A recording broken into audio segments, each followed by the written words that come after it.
ফেসবুকে যেসব content post না করাই ভালো, বিষয়টা অত্যন্ত গুরুত্বপূর্ণ। যারা আমরা ফেসবুকে প্রতিনিয়ত কাজ করে যাচ্ছি, যারা কন্টেন্ট ক্রিয়েটর হিসেবে আমরা কাজ করছি, ফেসবুকে আমরা প্রফেশনালিভাবে কাজ করছি, তাদের বিষয়গুলো জানা অবশ্যই দরকার। তো যারা ভিডিওটা প্লে করেছেন, অবশ্যই ভিডিওটা প্রথম থেকে শেষ পর্যন্ত দেখার অনুরোধ রইল। ভিডিওটা দেখলে আপনি কোন কোন পোস্টগুলা করতে পারবেন এবং কোনগুলা করতে পারবেন না বিস্তারিত জানতে পারবেন। তো ম্যাটার মালিকানাধীন জনপ্রিয় সোশ্যাল মিডিয়া প্ল্যাটফর্ম ফেসবুক। সামাজিক যোগাযোগ মাধ্যম ফেসবুক এখন আমাদের দৈনন্দিন জীবনের গুরুত্বপূর্ণ অংশ।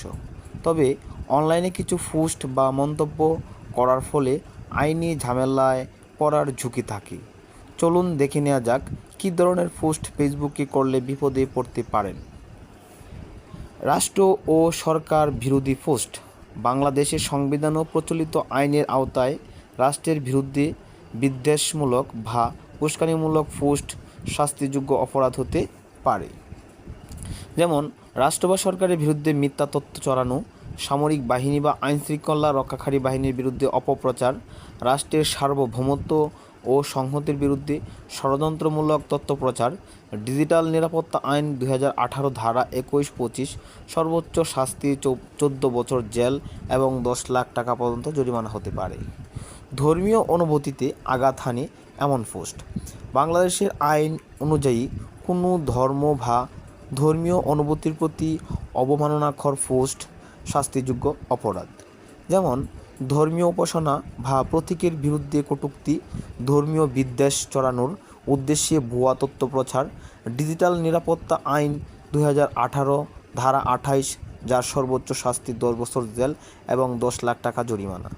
মানহানিকর বা ব্যক্তি আক্রমণমূলক পোস্ট। কোনো ব্যক্তি বা প্রতিষ্ঠানের সম্মানহানির উদ্দেশ্যে মিথ্যা তথ্য প্রচার করা ফৌজদারি অপরাধ। যেমন কারো বিরুদ্ধে ভিত্তিহীন অভিযোগ পোস্ট করা, কোনো সেলিব্রিটি বা সরকারি কর্মকর্তার বিরুদ্ধে অপপ্রচার, ব্যক্তিগত ছবি বা তথ্য অনুমতি ছাড়া শেয়ার করা। ডিজিটাল নিরাপত্তা আইন 2018 ধারা 29, যার সর্বোচ্চ শাস্তি 3 বছর জেল এবং 5 লাখ টাকা পর্যন্ত জরিমানা হতে পারে। মিথ্যা তথ্য ও গুজব ছড়ানো।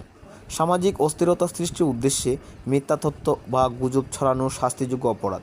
যেমন ভুয়া সংবাদ বা ভিডিও পোস্ট করা, কোনো প্রাকৃতিক দুর্যোগ বা জাতীয় সংকটের সময় ভুয়া তথ্য প্রচার, নির্বাচন সংক্রান্ত গুজব ছড়ানো।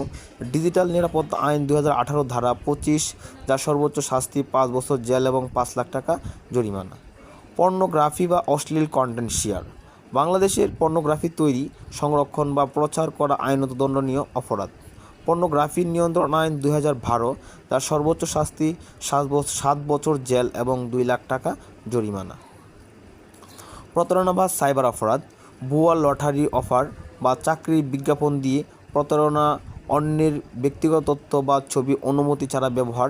ডিজিটাল নিরাপত্তা আইন 2018 ধারা 23-24, যার সর্বোচ্চ শাস্তি 5 বছর জেল এবং 5 লাখ টাকা জরিমানা।